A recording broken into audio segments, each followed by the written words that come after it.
Hi, welcome back. It's that fancy chick back again with another stream. It's Wednesday, and I started The Witcher.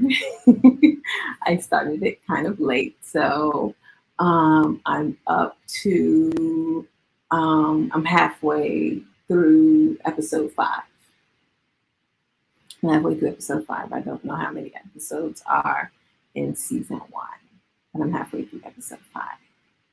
Um, And it's interesting so far. But before I talk about The Witcher, uh, let's talk about SAG-AFTRA and what the top 1% is doing for the bottom 99. Of course, as always, I have an article.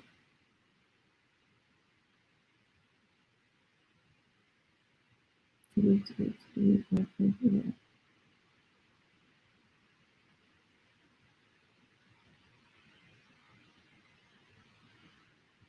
here we go.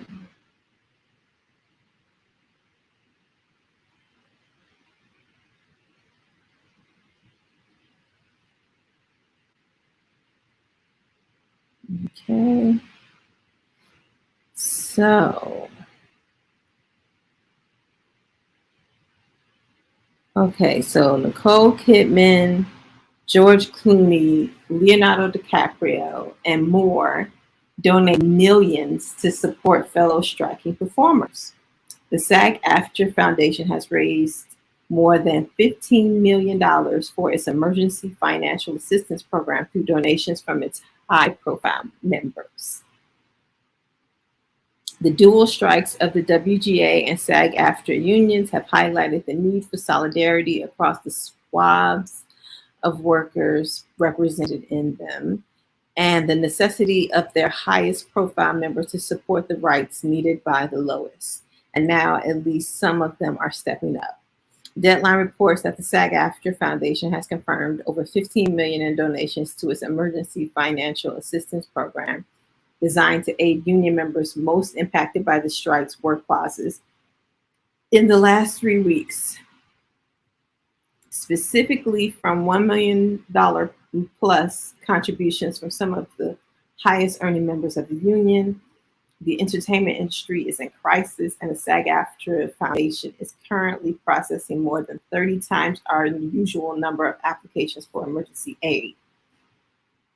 Courtney B. Vance, president of the foundation, said in a press statement, "We received 400 applications in the last week alone. Ooh. Our emergency financial assistance program is here to ensure that performers in need don't lose their homes, have the ability to pay for utilities, buy food for their families, purchase life-saving prescriptions, cover medical bills, and more."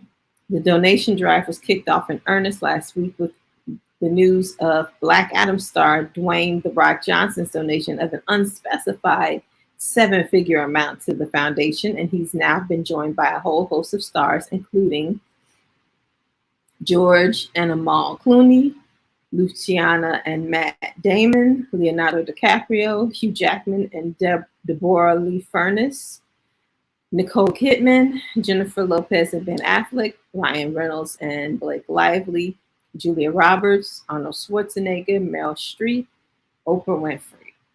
We stand ready to get back to the table and make a fair deal with the AMPTP, George Clooney said in an accompanying statement. Until then, I'm proud to be able to support the SAG-AFTRA Foundation and my fellow actors who may be struggling in this historic moment. Plenty has been made of the purported hypocrisy of the wealthy and famous members of both SAG-AFTRA and WGA joining their fellow union members on picket lines since, in particular, the beginning of the former strike action 3 weeks ago.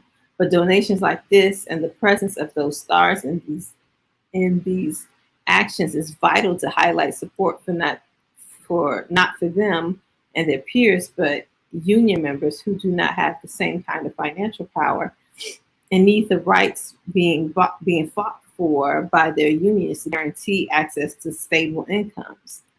Their involvement isn't about the wealthy boosting their own, but using their positions to support the roughly 75 to 90% of SAG-AFTRA's membership that cannot qualify for union guaranteed health care plans because they make less than $26,470 a year from acting. As the studios involved with the Alliance of Motion Picture and Television Producers began to weigh the prospects of a long haul for both strikes, the AMPTP is currently seeking a return to the negotiating table with the WGA this Friday, August 4th, 94 days since the WGA strike action began. Union members of all stripes will need to band together and support each other.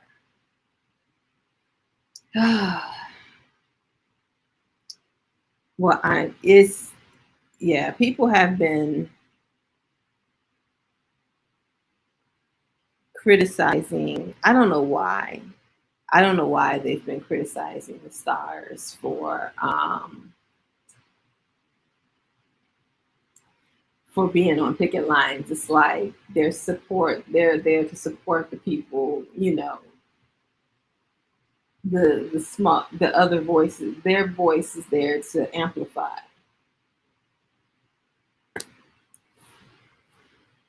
But whatever.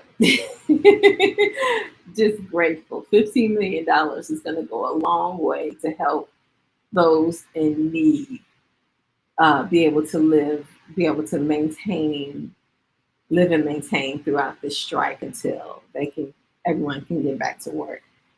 Because once this strike is over, everyone's going back to work at the same time. Everything is going back into production. So I just really, it would be lovely if they wrap this up before Dragon Con, but I don't know. Dragon Con was still, they sent me an email and they were still touting celebrity guests. And I was like, you still believe we're going to have celebrity guests? Okay. If you believe so, it's August 2nd. I guess they're saying until people start actually pulling out, they're going to continue to say they have celebrity guests. And they weren't A-listers, the people that I saw in the email, but still, they're still union members, so they still shouldn't be able to come, I don't think. Who knows? Maybe there's maybe as long as they're not promoting a film, as long as they're coming for themselves, maybe they can come for themselves. Maybe that's a loophole.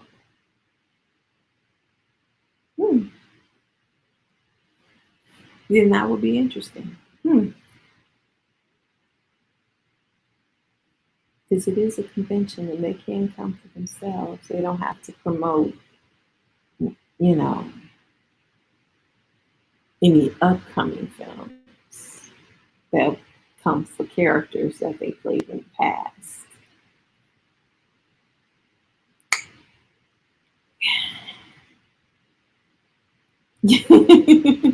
In a way, they're still promoting a show or a film.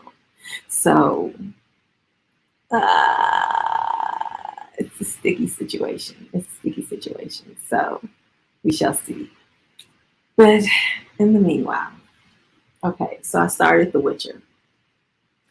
And I was told that it's season 1 is all out of sequence, and that I should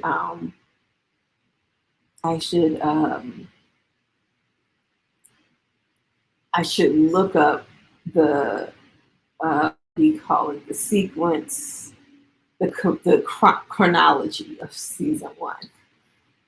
But I didn't want to do that because I didn't want to see too much of what happens in season 1 before I watched it. So I'm watching season 1.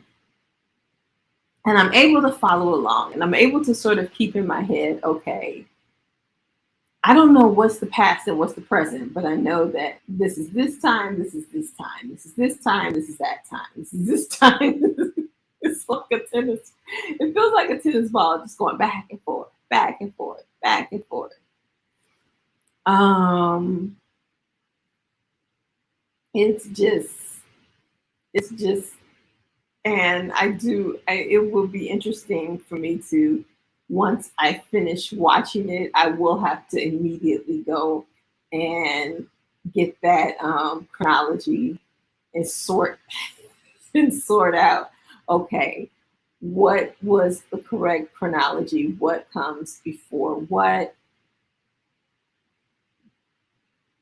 I am going to need that chronology to sort out, the sequence of events.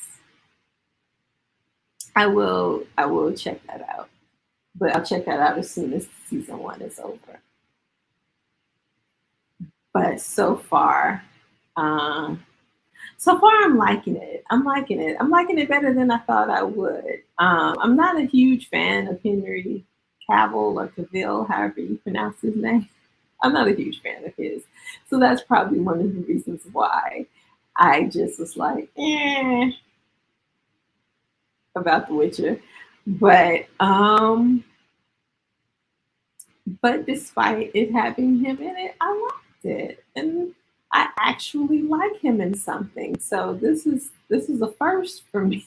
This is fun. Well, we can go way back. I liked him in The Tudors, but that's like way, way, way back. That was probably some of the first things he was in. But haven't liked him since. But but so I like him in this. Um, Interesting story so far. Still trying to figure out exactly what a Witcher is. Not human. I think they must have told me what a Witcher is, but it's one of those things that just slid by so fast I didn't catch it. Um, because there's a lot of exposition floating around.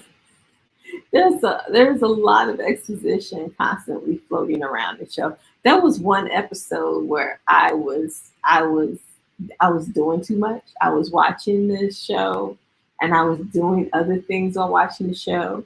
And I was like, I really should start this show over. But I didn't. I was like, I gotta know. I gotta know of the episode. It was the episode where I forget what it was, but it was the princess who was the beast. The princess who was actually a beast. But I think her mother and father were brother and sister. I think that's what was going on. See, this is what happens when you do too much, when you watch the show with a whole lot of stuff going on. So I think what was going on was the mother and father were brother and sister. The mother must have died right after childbirth or in childbirth, and somehow she was cursed or something. And home dude was jealous, so he cursed her to be this beast. And then Geralt had to keep her out of her tomb until the cock crowed 3 times, so she could go back to being a human again. But she's been this beast since she was born, so she was basically feral. Um, Crazy. And that was the episode that went back and forth in time because they showed the dude, they showed the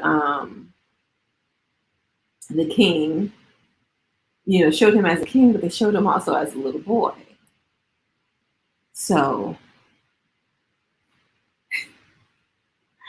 the fact that I was able to catch that much was amazing, because I really wasn't paying attention to that episode.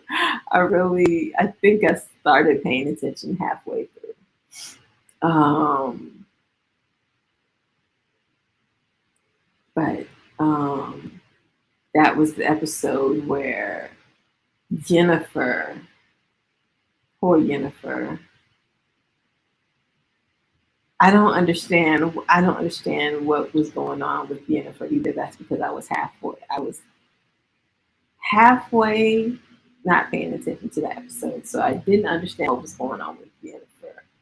Um, like, was she the last maid standing? Did they really just turn all the other girls into eels, and there was always only one mage left? That's why. So all that water full of eels was just girls who got turned into eels. I'm like, I'm kind of, I'm sort of confused over that, but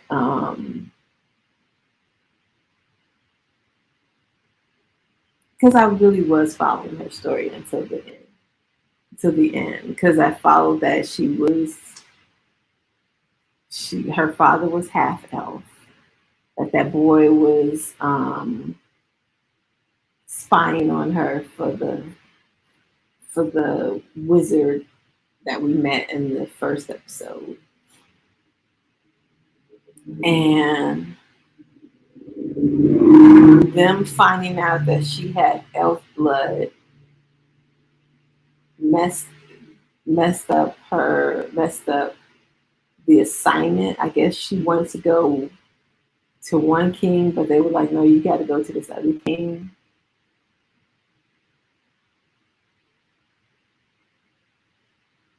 So this is where my confusion comes in, because I wasn't paying attention to the to the conversation that switched her up. But she made it seem like it was because she had elf blood. If it was because she had elf blood, then why did her going in and transforming her body, like, what is the transformation? How did that help?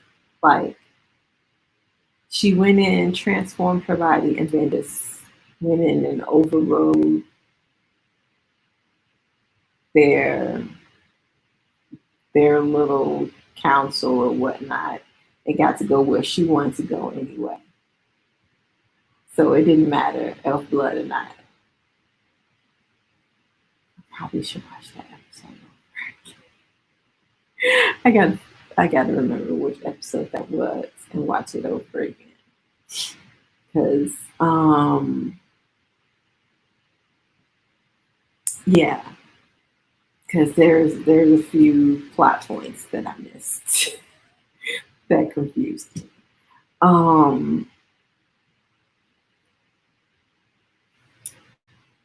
But also following the little girl on her journey. Now she's with, I don't know. Oh, they're dryads. I was about to say, I don't know what they are, but I saw with through the captions that they were dryads. So she's with the dryads in the forest. Dryads is another name for wood nymphs. I know this because I did, like, one time long ago when I was writing. I wrote my novel on fairies and unicorns. You know, the main characters around it is fairies. It's a land of fairies and unicorns. And I found online this encyclopedia of fairies, and they had just all these terms, fairy-like terms, and in there was naiad and the dryads, and the dryads was the wood nymphs, and the naiad was in the water. And then you had there was there was the that's those those are, and they had a bunch of other different things. Um, Brownies were like those little things that from Harry Potter, the elves from Harry Potter, the house elves, they're like brownies.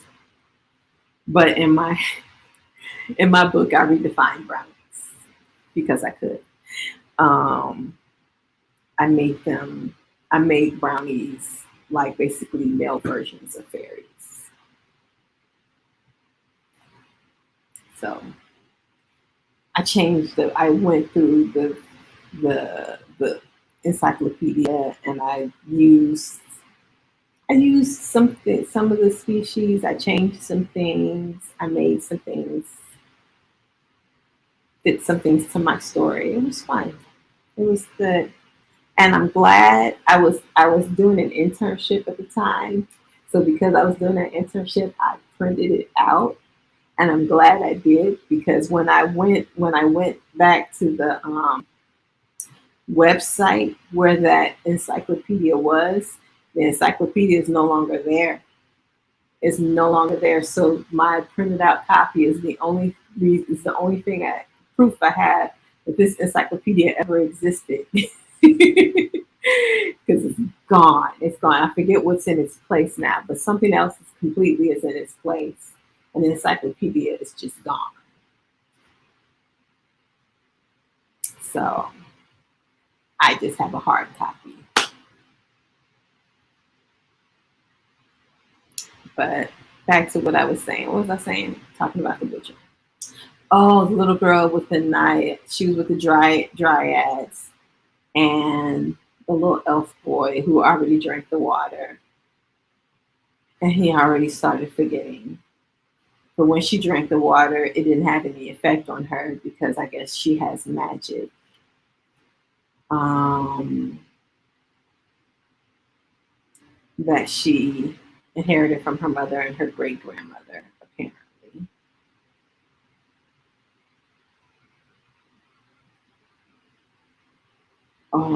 Doo-doo, doo-doo, doo-doo.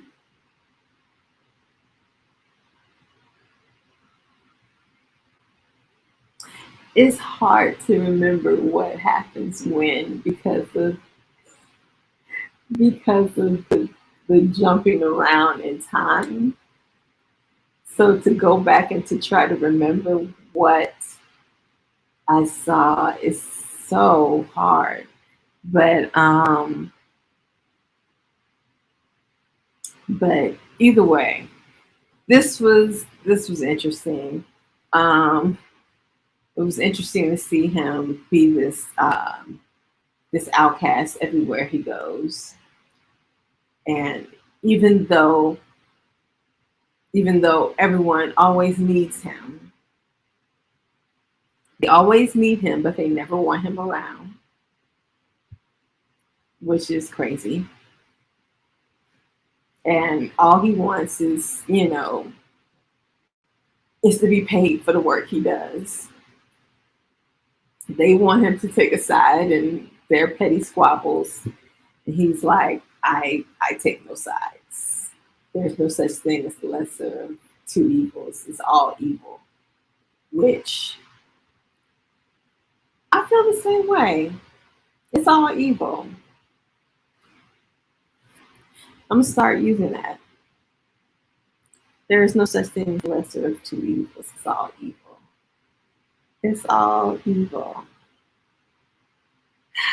That's what we had to, but that's what we find ourselves saying.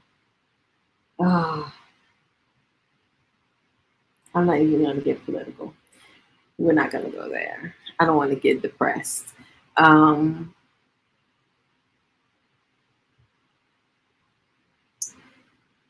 but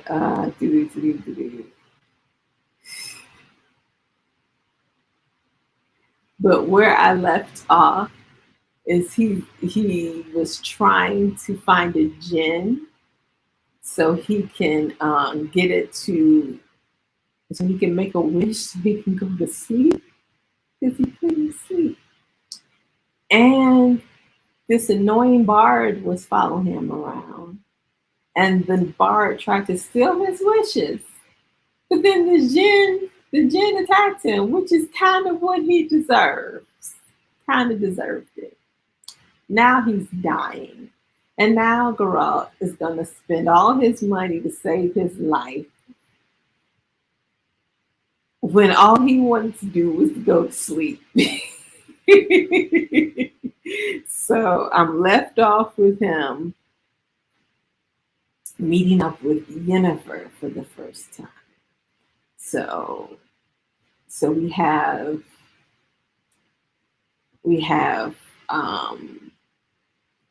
two of our main characters finally crossing paths. So it's Geralt and Yennefer cross paths, waiting for him to cross paths with the little girl. He's supposed to cross paths with the little girl, so that's probably going to take all season for that to happen.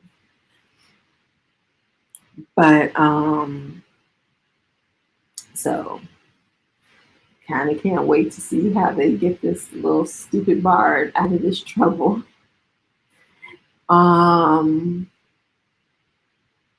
And just see how he interacts with Yennefer. It's interesting. So yeah, it's grabbed me. It has grabbed me. It's grabbed me a lot more than a lot better than than recent shows that I've watched.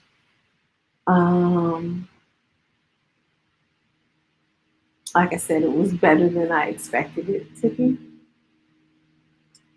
So, like my niece has been trying to get me to watch this for a while, so I'm gonna have to text her and say I'm finally watching The Witcher. She's gonna be so happy. So maybe we'll watch it together. But yeah, so we have Geralt, we have Yennefer, we have what's her name? Siri. Why is her name Siri like the phone? I can't say that too loud or my phone is gonna start trying to talk to me.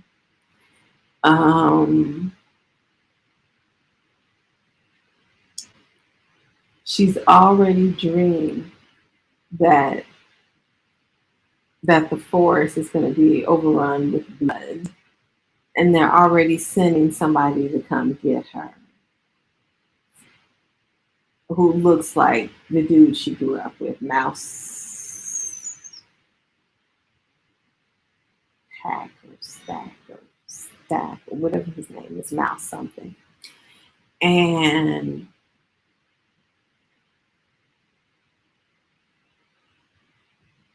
I'm just hoping that she's smart enough to figure out that this ain't the dude she grew up with. Even though he has all of his memories and thoughts and feelings, which is so unfair.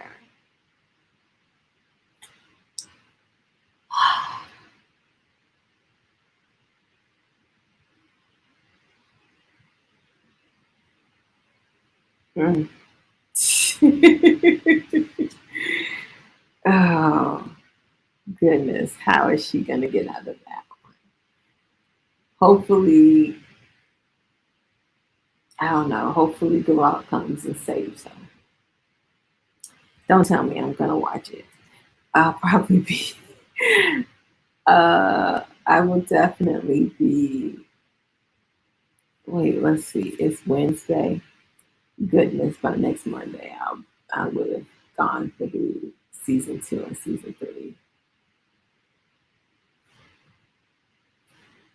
Because I think this is another weekend where I don't have much to do. I'll have a couple of errands. I can sit back and I can binge watch The Witcher. So yeah, so Monday we'll talk about the rest of The Witcher and the rest of season 1, most likely season 2, and see if I started on season 3. And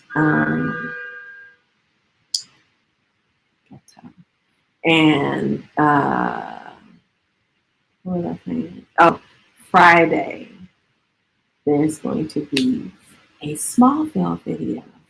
Yay! Haven't had one of those in a while. We have lots of those, but here's another one. So Friday's a Smallville video. Monday we'll be back with The Witcher. And I don't know what I'm going to watch next. I don't know what I'm going to watch next. I still have to watch The Peacemaker, and I still have to watch the what's those people? Not the Titans, but the people other than the Titans. The spinoff from the Titans. I can't remember their names. But the spinoff from the Titans. From Titans. Is it the Titans? Or Titans? Either way. That spinoff from that show. I have to watch that and Peacemaker.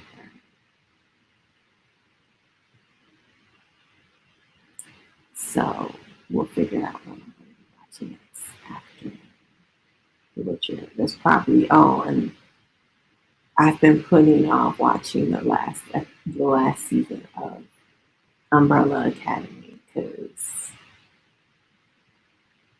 I just haven't sat down and watched that yet. So I haven't watched Umbrella Academy yet either. But so I have to choose. If you want to vote on which I should watch next, put it in the comments below. But